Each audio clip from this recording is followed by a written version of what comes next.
محترم عمران خان صاحب، وطن اور اہل وطن کے لیے آپ کی خدمات ایک مسلمہ حقیقت ہے۔ میدان سیاست میں دو خاندانوں کی اجارہ داری کو ختم کرانا، اقوام متحدہ کے فورم پر سینہ تان کر بانگ دہل نعرہ حق لگانا، لیکن کیا وجہ ہے فرسودہ اور کرپٹ عدالتی اور ریاستی نظام کے سامنے بے بس اور لاچار دکھائی دیتے ہیں۔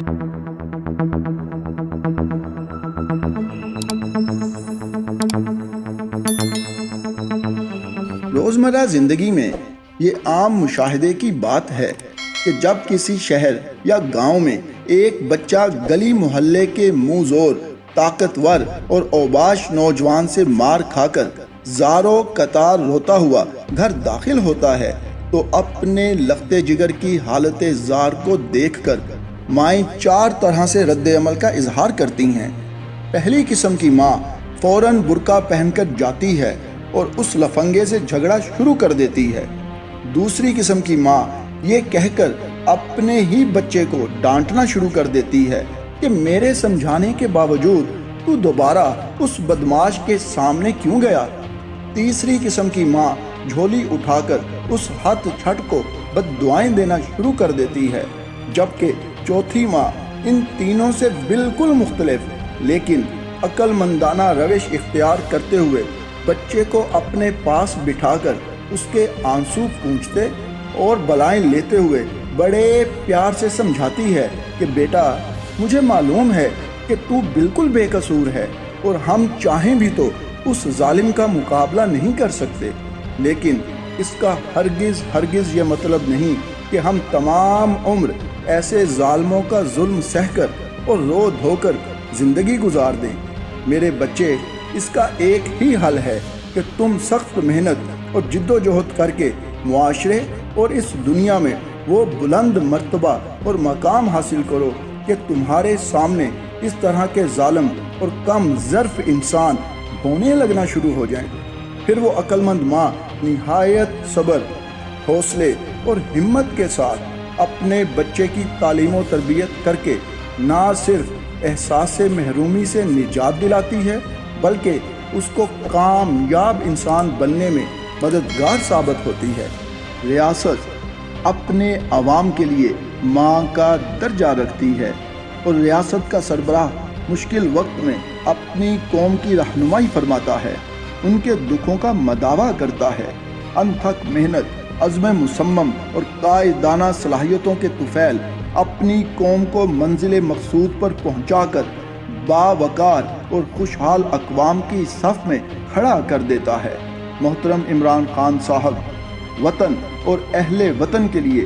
آپ کی خدمات ایک مسلمہ حقیقت ہے۔ نامساعد حالات اور کمزور ٹیم کے باوجود کرکٹ ورلڈ کپ جیت کر دکھانا،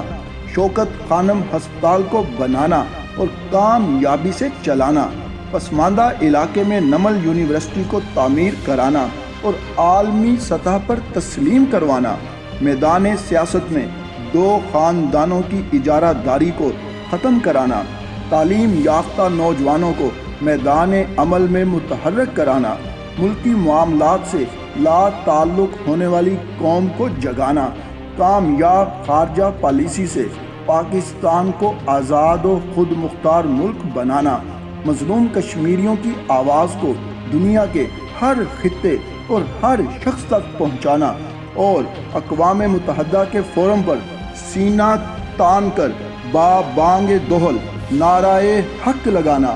آپ کے بے مثال جذبہ حب الوطنی،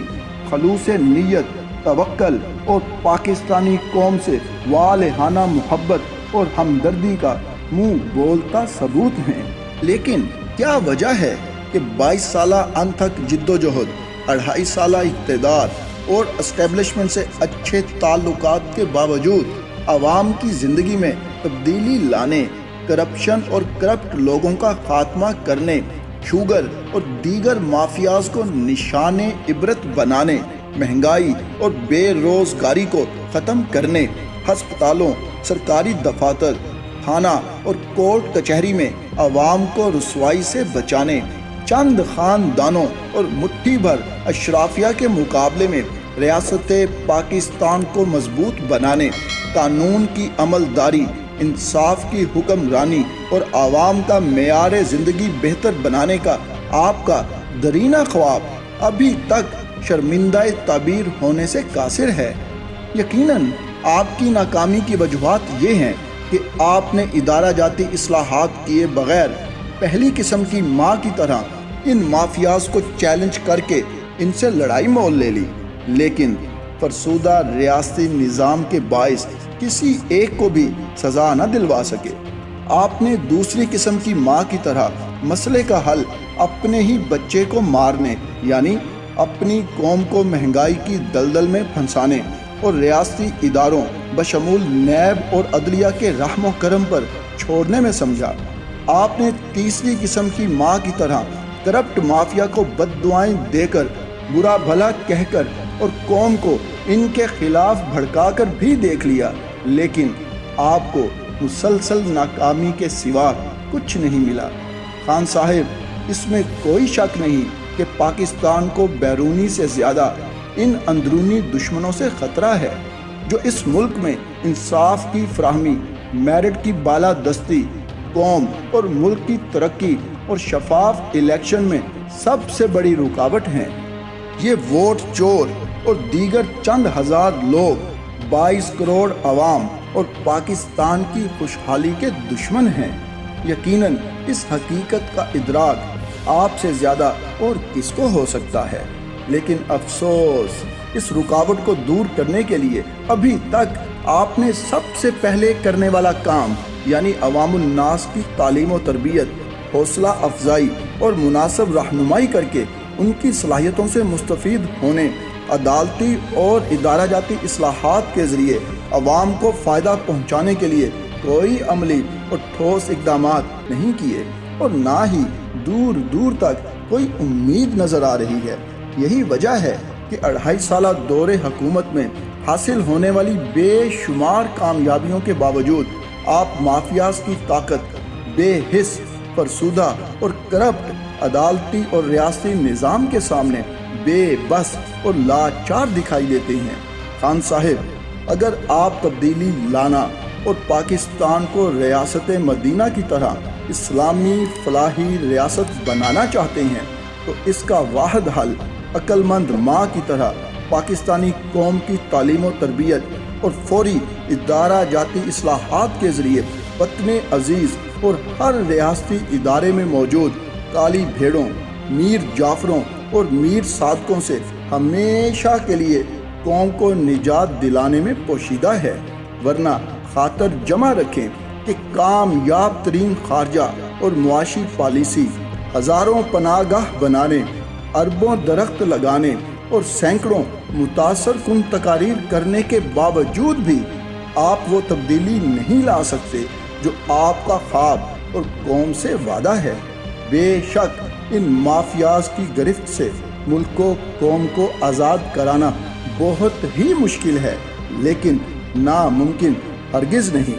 خان صاحب، جب 19 ماہرین نے پاکستان جیسے غریب ملک میں شوکت خانم ہسپتال بنانے اور کینسر کا فری علاج کرنے کے منصوبے کو ناممکن قرار دیا تھا تو آپ نے مایوس ہونے کے بجائے پاکستانی عوام سے مدد کی اپیل کی تھی، اور پھر دنیا نے دیکھا کہ اس غریب قوم نے آپ کی اپیل پر لبیک کہتے ہوئے آپ کے خواب میں حقیقت کا رنگ بھر دیا۔ بالکل اسی طرح آج آپ کو مٹھی بھر اشرافیہ اور اداروں میں بیٹھے ہوئے ان کے غلاموں کے ہاتھوں بلیک میل ہونے اور ان کے ہتھ کنڈوں سے مایوس ہونے کے بجائے پاکستانی عوام سے رجوع کرنے، ان کی تعلیم و تربیت کرنے، انہیں اعتماد دینے اور اپنے ساتھ ملانے کی اشد ضرورت ہے، کیونکہ افراد کے ہاتھوں میں ہے اقوام کی تقدیر، ہر فرد ہے ملت کے مقدر کا ستارہ۔ اس مقصد کے حصول کے لیے لازم ہے کہ سب سے پہلے اپنی پارٹی کے رہنماؤں کے باہمی اختلافات اور اعتماد کے فقدان کو ختم کیجیے، اپنی صفوں میں موجود ضمیر اور ووٹ فروشوں سے چھٹکارا حاصل کیجیے، اپنے طرز حکومت نااہل وزیروں اور مشیروں کو تبدیل کیجیے، قوم کی اخلاقی اور سماجی تربیت کا اہتمام کیجیے۔ نوجوانوں، طالب علموں، فنکاروں، کلاکاروں، کھلاڑیوں، شاعروں، ادیبوں، مصنفین، مبلغین، اساتذہ کرام، ڈاکٹرز حضرات، سرکاری اور پرائیویٹ ملازمین، بیوروکریٹس، سائنسدانوں اور ہر شہری کو تعمیر وطن کے لیے متحرک اور ان کی خدمات حاصل کیجیے۔ ہر ادارے میں موجود قابل، ایماندار اور محب وطن افراد کو تلاش اور ان کی صلاحیتوں کو استعمال کیجیے۔ اداروں کی کارکردگی کو بہتر بنانے اور جانچنے کے لیے ذہین، تجربہ کار اور صاحبان علم و دانش پر مشتمل تھنک ٹینکس کے کلچر کو فروغ دیجیے۔ عدالتی، وفاقی اور صوبائی ریاستی اداروں کے سربراہان سے مفصل مشاورت کے بعد ادارہ جاتی اصلاحات کی شروعات کیجیے۔ عدلیہ سمیت ہر ادارے کی کارکردگی کو سہ ماہی یا شش ماہی بنیادوں پر عوام کے سامنے متعلقہ ادارے کے سربراہ کے ذریعے پیش کیجیے اور فوری جزا اور سزا کے عمل کو رائج کیجیے۔ عوامی جذبات، خواہشات اور توقعات کو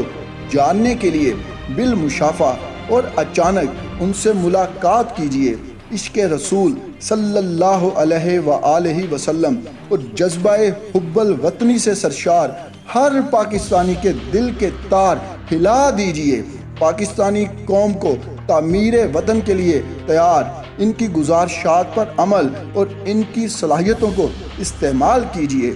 خان صاحب، جس دن آپ نے ان گزارشات پر عمل کا آغاز کر دیا، اسی دن سے تبدیل شدہ نیا پاکستان وجود میں آ جائے گا انشاءاللہ، وگرنہ خاکم بدہن پاکستان کی دل خراش جمہوری تاریخ کے سیاہ اوراق پر مزید ایک ناکام جمہوری حکومت اور نااہل عوامی لیڈر کا اضافہ ہو جائے گا۔